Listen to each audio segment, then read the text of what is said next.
Upcoming வீடியோக்குரிய promo release பண்ணியிருக்காங்க. வீடியோக்குள்ளே போகிறதுக்கு முன்னாடி நம்ம சேனலை லைக் அண்ட் சப்ஸ்கிரைப் பண்ணி சப்போர்ட் பண்ணுங்கள். ஃபஸ்ட்டு சீனில் வந்துட்டு அந்த நெருப்பை பார்த்து அவங்க அம்மா திட்டிகிட்டு இருக்காங்க இல்லையா, அதுக்கடுத்து கொஞ்ச நாளுக்கு அடுத்து நம்ம கார்த்தியோட தாத்தா இருக்கார் இல்லையா, அவர் தான் வந்துட்டு அவங்க கோவிலில் வந்துட்டு சின்ன சின்ன வேலைகள் பார்க்குறது, இந்த சாமிக்கு வந்துட்டு பணிவிடைகள்லாம் பண்ணுறது, அந்த மாதிரி ஒரு வேலையில் தான் சாமுண்டீஸ்வரி அவங்க அம்மா இருப்பாங்க.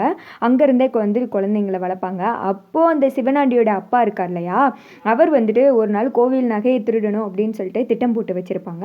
அது மாதிரியே நைட்டே யாருக்கு தெரியாமல் கோவிலோட நகையை வந்துட்டு திருடி எடுத்துகிட்டு போகிறாங்க. அப்போது ஒரு துண்டில் வச்சு தான் எல்லா நகையும் அம்மன் கழுத்துலேருந்து கழட்டி வைக்கிறாங்க. போகும்போது ஒரே ஒரு ஆரம் மாதிரி மட்டும் லைட்டாக வந்துட்டு கீழே விழுந்துருது. அடுத்த நாள் காலையில் இது எதுவுமே தெரியாமல் சாமுண்டீஸ்வரி அவங்க அம்மா இருக்காங்க இல்லையா, சிவகாமி அவங்க வழக்கம் போல் சாமியெல்லாம் கும்புறதுக்காக வந்துட்டு கதவெல்லாம் திறந்துட்டு கையெடுத்து கும்பிட்டுட்டு தான் இப்படி நேரில் பார்க்குறாங்க. பார்த்தா சாமியோட கழுத்தில் எதுவுமே இல்லை. ஐயோ சாமி நகைலாம் திருடு போச்சு அப்படின்னு சொல்லிட்டு கத்தி ஆர்ப்பாட்டம் பண்ணு.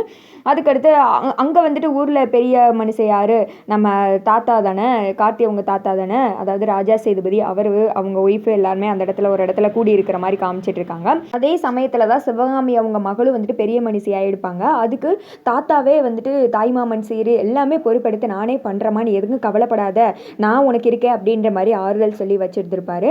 அப்போ அந்த நகையை காணும் டிஸ்கஸ் பண்ணிக்கிட்டு இருக்கும்போது ஒரு லேடி அந்த இடத்துல கீழே கிடந்த நகையை பார்த்துடுறாங்க. அதை குடுகுடுன்னு ஓடி வந்து அந்த ரூமில் தான் இந்த நகை இருந்துச்சியா, கீழே விழுந்து கிடந்துச்சு அப்படின்ற மாதிரி சொல்ல, அந்த இடம் யாரோடதுன்னா நம்ம சிவகாமி அம்மா அவங்க இருக்கிற இடம். அதை பார்த்ததுமே வந்துட்டு எல்லாரும் ஷாக் ஆகிடுறாங்க. அப்போ இந்த பொண்ணு தான் இதெல்லாம் பண்ணுச்சா அப்படின்னு சொல்லிட்டு எல்லாரும் அவங்கள ஒரு மாதிரி பார்க்க, அப்போ ராஜா சேதுபதி ஐயாவும் வார்த்தையை விட்டுடுறாரு.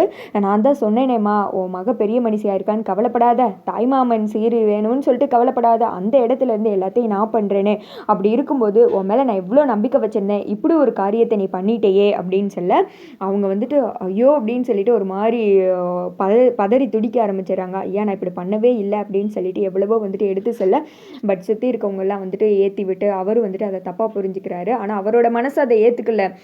இவ இப்படி பண்ணியிருப்பாளா இல்லையா அப்படின்னு சொல்லிட்டு ஒரு மாதிரி குழப்பத்திலே தான் இருக்காங்க. பட் அதுக்குள்ளேயும் சாமுண்டீஸ்வரி அவங்க அம்மா வந்துட்டு அவசரத்தில் ஒரு முடிவு எடுத்துடுறாங்க, தூக்கில் தொங்கிடுறாங்க. இது தெரிஞ்சு வேமா விறுவிறுன்னு அவங்க அம்மா கழுத்தில் கட்டியிருக்க அந்த இதெல்லாம் வந்துட்டு அவுத்து விட்டு கீழே வச்சு மூச்சு வருதா அப்படின்னு சொல்லிட்டு தொட்டு பார்க்குறாங்க. பார்த்தா அவங்க அம்மா இறந்து போயிடுறாங்க. பாட்டியெல்லாம் அப்படியே ஷாக் ஆகி அதிர்ச்சியில் இருக்க, அந்த நேரத்தில் தான் போய் அந்த ஃப்ளாஷ்பேக்கில் வந்துட்டு யோசித்து பார்ப்பாங்க இல்லையா, வெறுன்னு அருவாளை எடுத்துகிட்டு போய் நகையை திருடினது யார், சிவனாண்டியோட அப்பா தானே, ஆனால் பழி வந்துட்டு இவங்க அம்மா மேலே விழுந்துருச்சு, அதனால தானே இந்த மாதிரி ஒரு கெட்ட சொல் நம்ம மேலே விழுந்துருச்சேன்னு சொல்லிட்டு தூக்கு போட்டுக்கிட்டாங்க. கோவத்தில் அவங்க அப்பாவை போய் வெட்டுற மாதிரிலாம் வந்துட்டு ஃப்ளாஷ்பேக்கில் வந்திருக்கும். இதுக்கு ஒரு தப்பான ஒரு முடிவு சொன்னது யார், தாத்தா தானே. பட் எனக்கு இதில் இடிக்கிற ஒரு விஷயம் என்னென்னா, ரேவதியோட அப்பா வந்துட்டு ஒரு ஃப்ளாஷ்பேக் சொல்லியிருப்பாங்கல்ல, உனக்கு ஒரு தாய்மாமா இருந்தால் அவரோட இறப்பு காரணம் எங்கள் அப்பா தான், தப்பான ஒரு தீர்ப்பு சொல்லிட்டாங்க அப்படின்னு சொல்லிட்டு, அது என்ன ஃப்ளாஷ்பேக்குன்னு தான் தெரியல. ஏன்னா சாமுண்டீஸ்வரி அவங்க எடுத்துக்காட்டில் காமிச்ச வரைக்குமே அவங்களுக்கு 2 தங்கச்சி அப்படி தான் இருந்துச்சு. சாமுண்டீஸ்வரி அவங்களுக்கு கீழே ஒரு 2 தங்கச்சி, அப்படி ஒரு அண்ணன் எப்படி வந்தாங்கன்னு தெரியல. ஏன்னா ஒவ்வொருத்தங்களுக்கும் ஒவ்வொரு ஃப்ளாஷ்பேக் இருக்குது. அது என்னமோ ஒரு மாதிரி வந்துட்டு போய்கிட்டு இருக்கு. பட் இந்த ஃப்ளாஷ்பேக் வந்துட்டு ரொம்ப இன்ட்ரெஸ்டிங்காக இருக்குது. நான் உண்மையை ரொம்ப என்ஜாய் பண்ணி பார்த்தேன். ஐயோ இப்படி நடந்திருக்கு இப்படிலாம் நடந்திருக்கா அப்படின்னு சொல்லிட்டு இப்போ எனக்கு சாமுண்டீஸ்வரி அவங்க மேலே அப்படியே கொஞ்சம் பாவமாக ஆயிடுச்சு, இவ்வளோ கஷ்டத்தை தாண்டி வந்திருக்காங்களே அப்படின்னு சொல்லிட்டு. இதில் வந்துட்டு சந்திரா அவங்க சாமுண்டீஸ்வரிக்கு தான் வந்துட்டு ஹெல்ப்ஃபுல்லாக இருக்கணும், பட் அவங்க ஹஸ்பண்டுக்கு ஆதரவாக இருக்கிறதா என்னமோ அந்த மாதிரி வந்துட்டு சீன் கொண்டு போய்கிட்டு இருக்காங்க. பட் அக்காவுக்கு தானே சப்போர்ட் பண்ணணும் அப்படின்ற மாதிரியே தான் நமக்கு தோணிகிட்டு இருக்கு.